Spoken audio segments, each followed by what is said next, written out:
Hello বন্ধুরা, শুভ দুপুর। সবাই কেমন আছো? আশা করি সবাই ভালো আছো।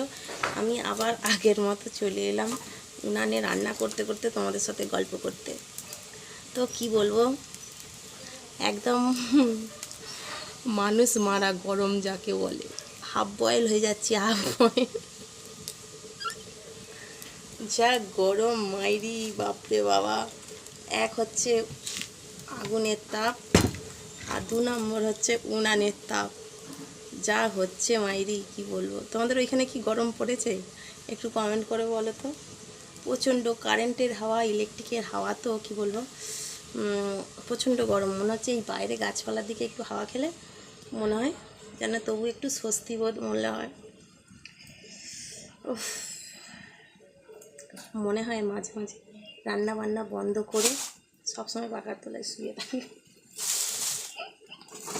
কি রান্না হবে কে জানে। চিংড়ি মাছ এনেছে, এই দেখো শুধু চিংড়ি মাছ এনেছে। তো এখন মৎস্যবের আগে থেকে এখনও একদিনও মাংস হয়নি, নিরামিষই চলছে। আজকে শুধু চিংড়ি মাছ এনেছে। তো পটল নিয়ে বসেছি, এক চুবড়ি পটল নিয়ে বসেছি। দেখো, তো পটল আলু দিয়ে চিংড়ি মাছ দিয়ে তরকারি করব, আর ডাল করব। ডাল মৎস্যব তো ভালোই কাটলো, আনন্দ, ঘোরাঘুরি, খাওয়া দাওয়ার থেকে সব থেকে বড় কথা হচ্ছে আমার ভিডিও বানানো। তো ভিডিও তো ব্যাপক ব্যাপক বানিয়েছি। তো তোমাদের কেমন লাগছে জানি না। আমি তো আমার মতন করে ভিডিও বানিয়ে গেছি। প্রতিদিন একটা করে ড্রেস পরে যাচ্ছি, আর একটা মানে কতগুলো করে যে ভিডিও বানাচ্ছি তার ঠিক নাই।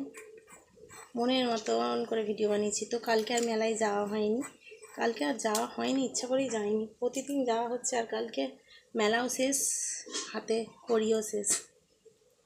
আর কালকে 3-4টে দোকান আছে বলে আর যাইনি। তো আজকে দুপুরে রান্না বসিয়েছি, ভাত বসিয়েছি উনানে। তো একটা ফ্রেন্ড কমেন্ট করেছে যে তোমার কি কোনো কাজ নাই, তুমি কি সারাদিন খালি ভিডিও বানাও? না গো বন্ধু, আমার কোনো কাজ নেই। আমার বাড়িতে 4-5টা কাজের লোক আছে, বুঝেছো? আমার বাড়িতে 4-5টা কাজের লোক আছে, সবাই কাজ করে দিয়ে যায়, আর আমি বসে বসে খাই। কাজের সময় কাজই, আর কাজ ফুরিয়ে গেলেই পাজি। নিজের কাজ নিজেকেই করতে হয় গো। সমস্ত কাজ বজায় রেখে তবে ভিডিও বানাই।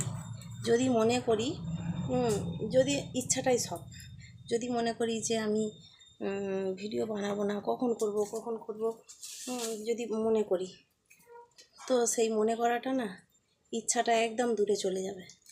মনের ভিতরে মানে এনার্জি ভাবটা একদম আসবে না। সবসময় যদি বলি আমাকে ভিডিও বানাতে হবে, আমি কখন বানাবো, তবে মনের ভিতরে জোর আসবে। আমার মধ্যে যেটা হয়, যদি বলি এই রান্না করব, কাচাকুচি করব, ছেলের রান্না করব, বর কাজে যাবে, কখন কি করব, এই একটু বাড়িতে কাজ আছে, মনের ভিতরে ওই যে এনার্জিটা এনে ঢুকিয়ে দিচ্ছ না, কখন করব। ওই সবসময় তুমি কাজের একটা কৌতূহল যে মনের ভিতরে জেগে উঠবে, সেই জেগে থাকার বাসনাটাকে তুমি চাপা ফেলে দিচ্ছ। হবে না আজকে, হবে না। মনকে সবসময় শক্ত করতে হবে, সাহস আনতে হবে, জোর আনতে হবে। আজকে আমি ভিডিও বানাবো, 3-4 দিন আমার ভিডিও বানানো হয়নি, একটা পোস্ট করা হয়নি, আজকে আমাকে বানাতেই হবে যেমন করি হোক। এই যে ভাত বসিয়েছি, বঁটিতে আনাজ কাটছি, তোমাদের সাথে গল্প করছি, ঠিক আছে? বাড়িটা দেখালে ভাববে যে আমাকে হয়তো বাড়ি দেখাচ্ছে, তাহলে তো উনানটা নিভে গেছে, ধোঁয়া হচ্ছে। তো আরেকজন, একটা বোন কমেন্ট করেছে, দিন দিন তুমি সুন্দর হয়ে যাচ্ছ।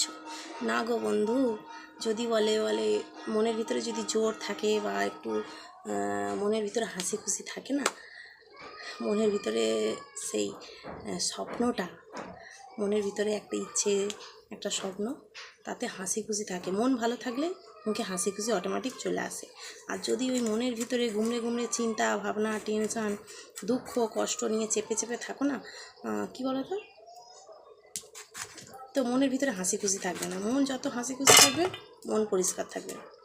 মন পরিষ্কার তো সব পরিষ্কার, তাই না? মনটাকে পরিষ্কার করতে হলে, হাসি খুশি আনতে হলে মনটাকে আগে ভালো রাখতে হবে। বলছে তুমি দেখতে সুন্দর হয়ে যাচ্ছ। জানি না, বয়সের সাথে সাথে মানুষ তো চেঞ্জ হয়, পরিবর্তন হয়। কী পরিবর্তন হয় আমি নিজেই জানি না। তার বয়সের পরিবর্তন একটা হয়। 20 বয়সে একরকম, 30 বছরে 30 বছরে একরকম, 50 বছরে এসে একটু কী বলো তো, চামড়াগুলো একটু কুঁচকে যাবে, একটু মুখের রঙটা আলাদা হয়ে যাবে, বয়সের একটা ছাপ পড়বে, চোখে মুখে কালি পড়বে, মুখের একটা ছাপ পড়বে। আবার যখন 60 বছরে যাবে তখন কী বলো তো, একটু থুরথুরে ভাব আসবে, হাতে পায়ে গাঁটে বাত বেদনা, বসতে পারবে না, কোমরে ব্যথা যন্ত্রণা, বসতে পারি না, উঠতে পারি না, ঠ্যাং ছড়িয়ে বসে রান্না করতে হবে।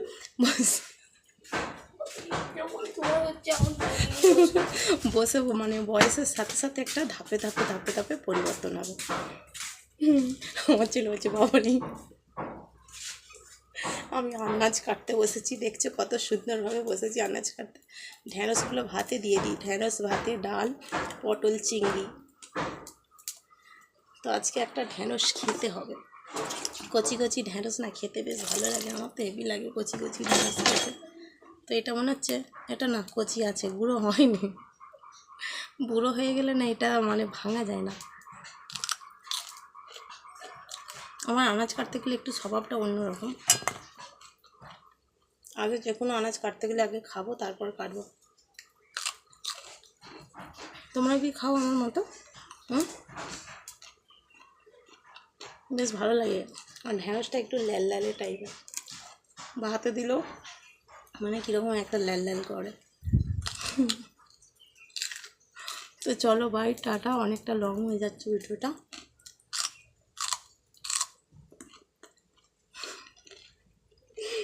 টাটা, সবাই ভালো থেকো, সুস্থ থেকো। আর গরমে ভালো করে বেশি বেশি করে জল খাও, ঠান্ডা খাও, শরীরের যত্ন নাও।